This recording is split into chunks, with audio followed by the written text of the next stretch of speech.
Nashville, Tennessee, country music capital of the world, home of the Grand Ole Opry, where singers and dreamers come seeking stardom.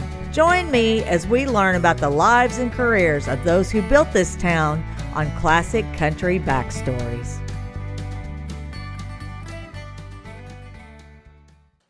Hello, everybody, and welcome to Classic Country Backstories. I'm Colleen Gallagher. Today, we're going to be learning about Randy Hughes. Born Ramsey Doris Hughes on September the 11th, 1928 in Gum, Tennessee, which is just a wide spot in the road outside of Murfreesboro, Tennessee. His parents were Raleigh and Eula Hughes. Called Randy by his friends and family, he was a respected studio musician in Nashville. By the time he was in his teens, he was playing rhythm guitar on the Grand Ole Opry and working as a frontman for greats like Moon Mulligan, George Morgan, and Cowboy Copas. He was known for his rich, smooth voice. The 1950 Davidson County Census shows Randy, 21, was living with his aunt and uncle. He was listed as a single musician. Randy recorded several records on the Tennessee label in 1951 and 52. However, they did not get a whole lot of airplay because they were considered to be suggestive of nature and not appropriate for mainstream radio at the time. I have not seen where these songs have been re-released, so the original recordings would probably be quite a collectible. Some of Randy's recordings are When Elephants Start to Roost in the Trees, Tappin' That Thing, Not Big Enough, and Slowly. Hughes was a publisher, worked as a stockbroker, had an insurance firm, and even worked in real estate. He decided to make a career change from musician to manager. He was driven with a passion about the music business. By the late 1950s, Randy was working for Furlan Husky. He also worked under Hubert Long, a manager who was very important in the building of the Nashville music business. In 1952, he married 16-year-old Kathy Copas, daughter of country superstar Cowboy Copas. Kathy met Randy backstage at the Grand Ole Opry when he was working for Moon Mulligan. Randy went on to play for Cowboy Copas later. Randy and Kathy had one son, Larry Dale Hughes. In 1959, he began managing Patsy Cline. Her career was at a standstill when he came on board with her. He felt that he could help her career and help her with bookings and with her finances. Patsy Cline signed with Decca Records in 1960. Her first record session with Decca was at Bradley's Barn on November the 16th, 1960. It began a 27-month period where she released most of the hits we know today, and Randy Hughes played acoustic guitar on all of them. Such songs as I Fall to Pieces, Crazy, 7 Lonely Days, Walking After Midnight, She's Got You, Leaving on Your Mind, Back in Baby's Arms, Sweet Dreams, and many, many others. Members of the Grand Ole Opry were required to perform 26 Saturdays a year. If you worked a Friday night, you only received half credit. Therefore, many entertainers were rushing to and from shows so that they could be on the Saturday Night Opry. Road systems weren't what they are today, so travel was much slower in a car or a bus at the time. Randy Hughes took basic flying lessons and bought a yellow Piper PA-24 Comanche airplane so that he could travel more efficiently with his clients. He was one of the first in the industry to own a plane. Musicians spent many hours on the road, cramped up in a car, sometimes with their music equipment squeezed in with them. Few entertainers had a bus at that time. When he made the decision to buy a plane and learn to fly, his wife Kathy supported the idea. On Saturday, March 2nd, 1963, Patsy Cline performed in Birmingham, Alabama. Hawkshaw Hawkins and Cowboy Copas were on the Grand Ole Opry for the last time. On Sunday morning, March 3rd, 1963, Hughes left the airport in Nashville along with his father-in-law, Cowboy Copas, Hawkshaw Hawkins, and Patsy Cline. Their destination was Kansas City, Kansas. They landed in Kansas City and made it to the 3,500-seat Soldiers and Sailors Memorial Hall, where they would perform 3 benefit concerts for the family of Cactus Jack Call, a well-known disc jockey in the Kansas City radio market. Jack was killed in an automobile accident in January of that year leaving a wife and 2 small children. Other performers that day were Billy Walker, George Jones, Moon Mulligan, Dottie West, and many others. Hawkshaw Hawkins had a ticket for a commercial flight, but Billy Walker received word that his father was ill and he needed to return home right away.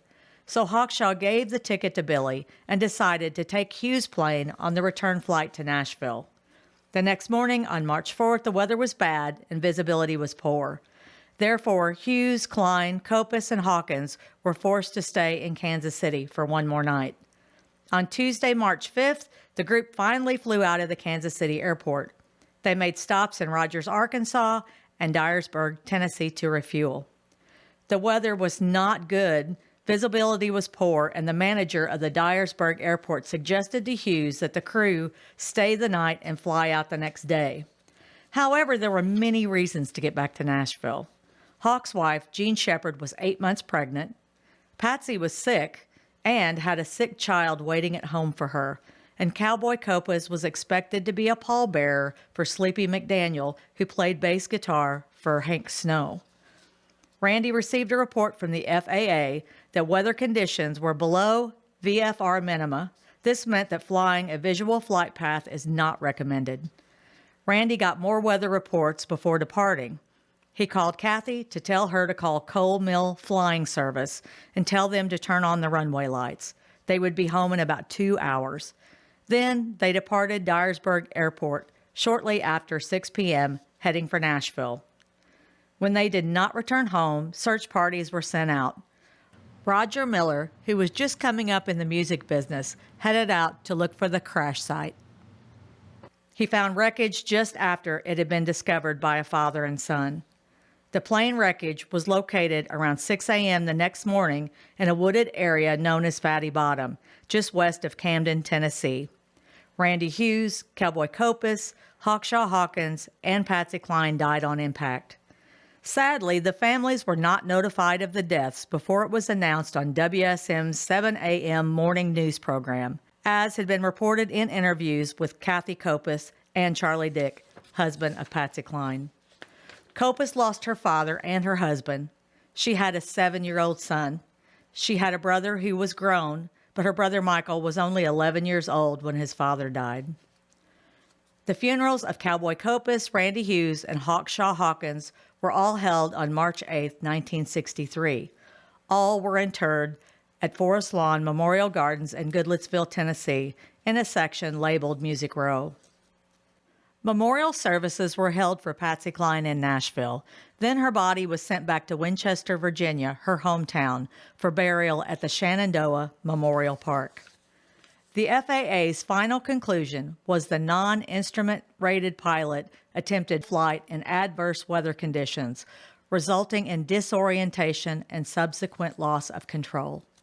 After the passing of her husband and her father, Kathy felt the need to remain around those who were involved in the music industry. She went to work for Capitol Records as a receptionist and eventually was the secretary for Marvin Hughes, who she later went on to marry. Over the years, many stories have been written and movies have been made about Patsy Cline. However, the careers of Randy Hughes, Hawkshaw Hawkins, and Cowboy Copas have not received as much attention since their lives were tragically lost. Randy Hughes was a talented guitarist and singer, and he was the driving force behind several stars' careers, like Patsy Cline and Billy Walker. Recently, Jim and I made the trip to Camden, Tennessee, to visit the crash site memorial for Randy Hughes, Patsy Cline, Cowboy Copas, and Hawkshaw Hawkins. This isn't the first time we visited, and I'm sure it won't be the last, as it holds such a significant place in our lives as entertainers and country music. It was a beautiful day during the Memorial Day weekend with temperatures in the mid-70s.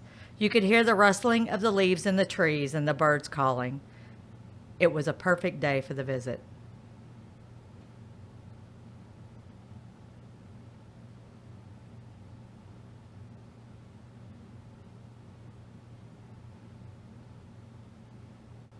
On this day, a beautiful white spray of flowers hung at the entrance to the memorial, just next to the plaque telling the story of the careers of those who perished.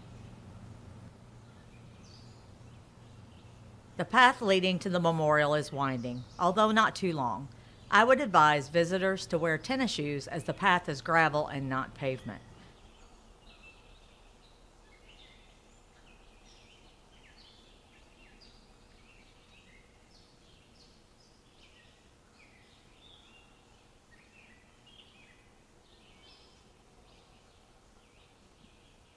Just before you reach the memorial, you will see a sign letting you know that you are on sacred ground and it is a place to show respect for those who lost their lives here. Silence is expected.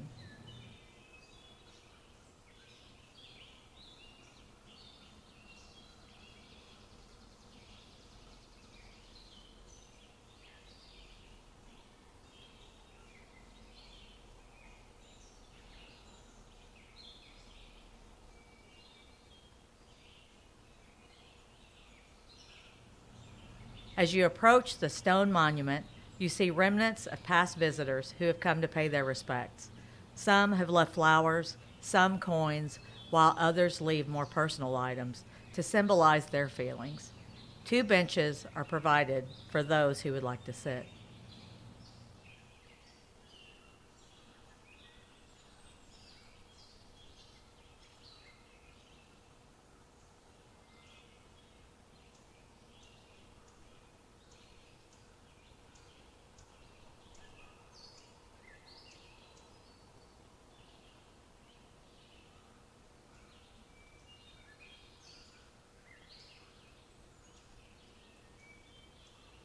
The monument reads, "On this site, March 5th, 1963, Patsy Cline, Cowboy Copas, Hawkshaw Hawkins, and Randy Hughes lost their lives in a plane crash. In loving memory, July 6th, 1996. Just behind the stone and to the left is a small area surrounded by stones containing flowers. Is this where one of the crash victims was found? Perhaps. One thing is for sure, the monument area is peaceful and befitting those who lost their lives there." Jim and I also paid a visit to the Forest Lawn Memorial Gardens in Madison, Tennessee, to pay our respects to Randy Hughes. Buried to his right is Randy's father-in-law, country superstar, Cowboy Copas. Just across from Hughes and Copas is Grand Ole Opry star Hawkshaw Hawkins. Thank you so much for joining on this episode of Classic Country Backstories. If you enjoyed it, please hit the like button, subscribe to the channel, and hit the bell button for notifications of further episodes. You can also leave a comment or a question below. Until next time, God bless, take care, and I'll see you later.